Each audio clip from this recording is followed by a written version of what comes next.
It's called Nesha Talks. It's a platform created for you to engage with Nesha medical practice, discussing those issues and topics. And sometimes it's a bit uncomfortable to chat about, but we're here with the expert himself. That's none other than Dr. Nelson Makemba.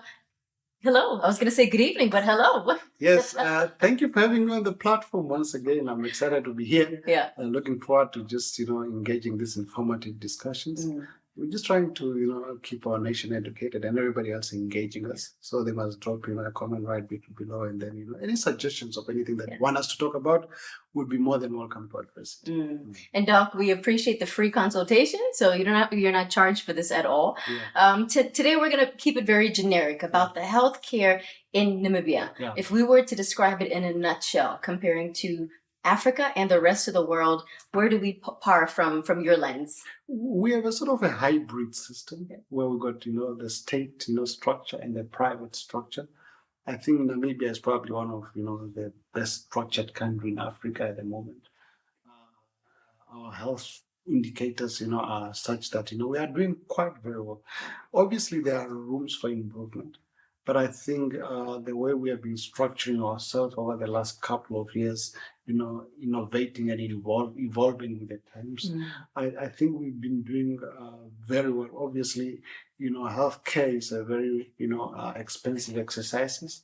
Oftentimes we find ourselves working with limited resources. But in spite of all these challenges, we particularly face in the third world, Namibia being one of those in sub-Saharan Africa, we have done very well. All right.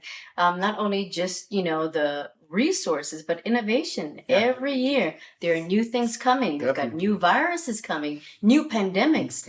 Do you feel that the healthcare, we're on par in terms of innovation and the technology that's being used with the medical sector?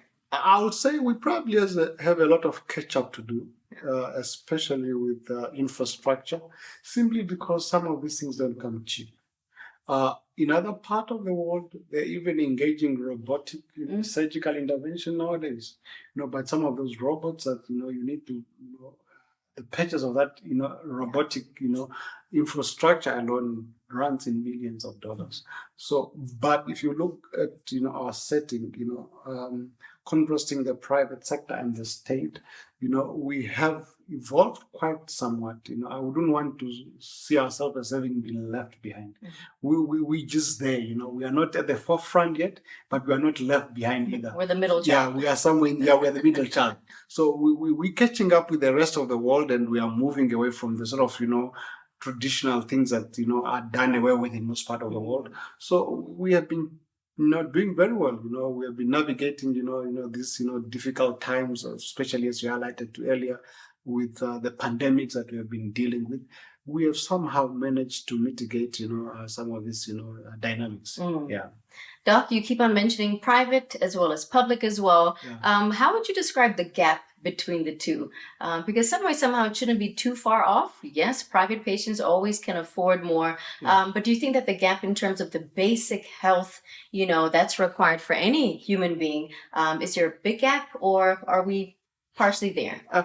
Quietly the opposite, actually. I would want to comment really on this one, that our ministry, line ministry, the Ministry of Health and Social Services, they've done a good job in a sense that we have a system called buyout system. In other words, for the patients that often are accessing, services through the state, infrastructures, if they need a procedure done or an investigation need to be undertaken, and the state doesn't seems to have, those infrastructures, oftentimes the state then outsource that these patients be taken, to the private sector, where they can actually access some of these things.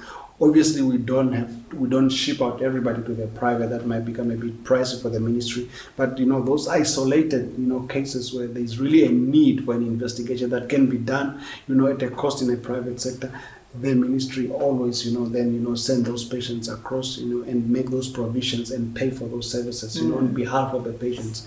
And also importantly is to highlight that we got this public-private partnership that, is also structured to allow particularly our specialist doctors who also would want to render services in the state facility and still have access to do their private work. Yeah. So our country have set up those kind of structures where you might have the same guy that will be operating at Katutura, he might be there in the morning, rendering service through the state facilities, and then in the afternoon legally is allowed to go to his private rooms and then also render private services where he can create some bit of revenue for himself to look after himself and his family. So those kind of structures actually are good in a sense that they help us retain those specialized skills in the state facilities, where individual can still offer their specialized skills to our state patients that might not be able to afford them in private, and the same guy who's actually rendering private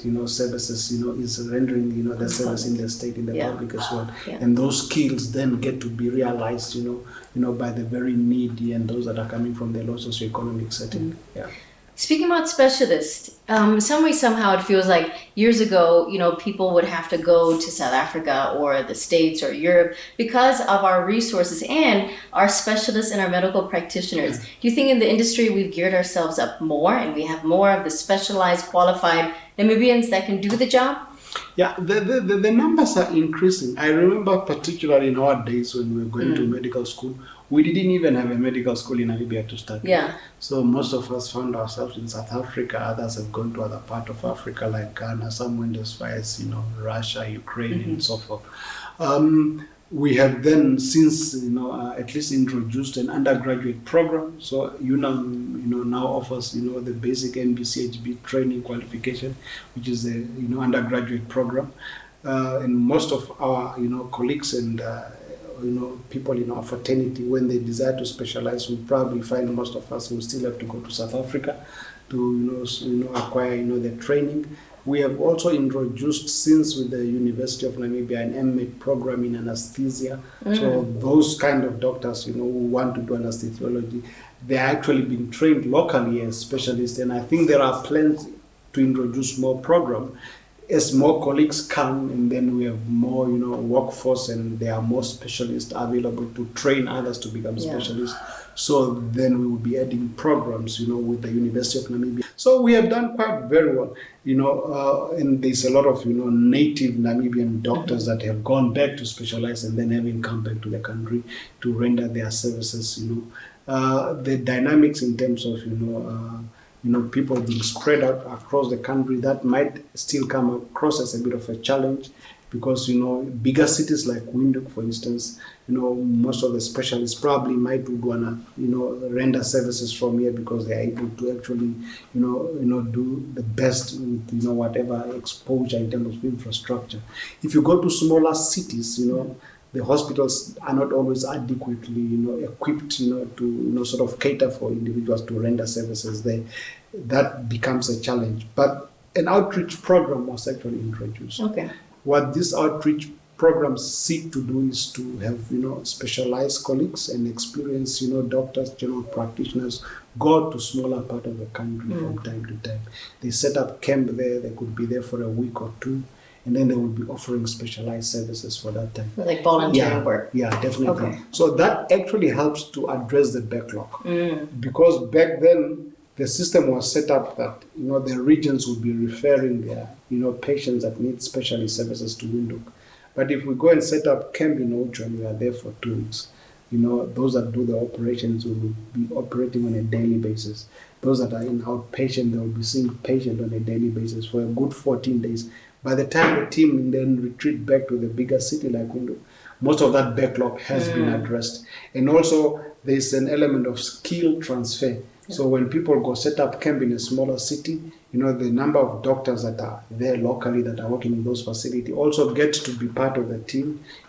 They can actually acquire skills, learn some of the small few procedures that they might not have been comfortable with, such that when this team retreat back to Windhoek, some of these things they are now able to confidently address. Then when they come up going forward, they'll be able to actually address them in those smaller cities. If you go to the farms and the rural settings, the challenges might still be seen in terms of fewer infrastructures, maybe one or two clinics for a bigger community. You might have people having to walk longer distances to access those, clinics.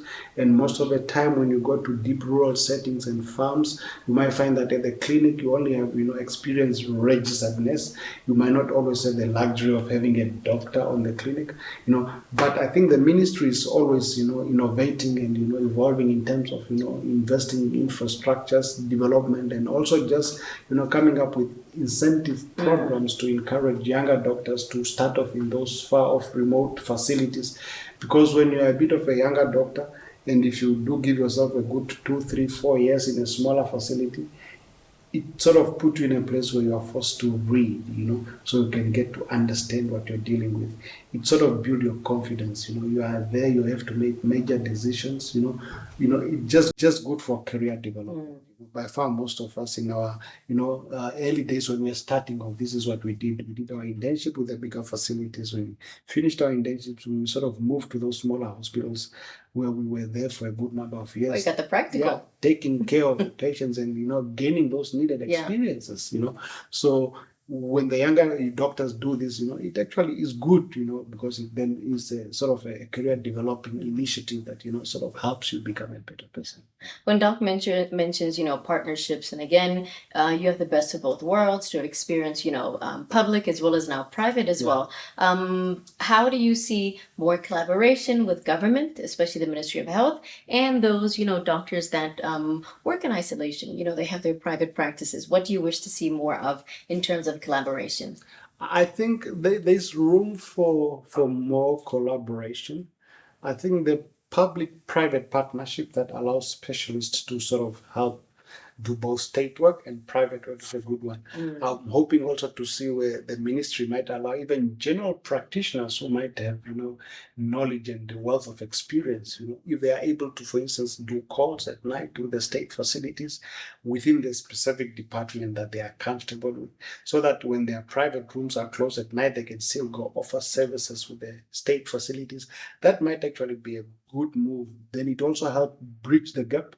This guy will come in with wealth of experience. He might be able, for the night that is on call, engage with the younger, inexperienced, interns that are coming up and share his knowledge, experiences, and how he had gone about managing patients as they come in those facilities. So if we can structure that, going forward, we might actually see those skill gap, being met where this experienced chap are able to, mentor the younger ones.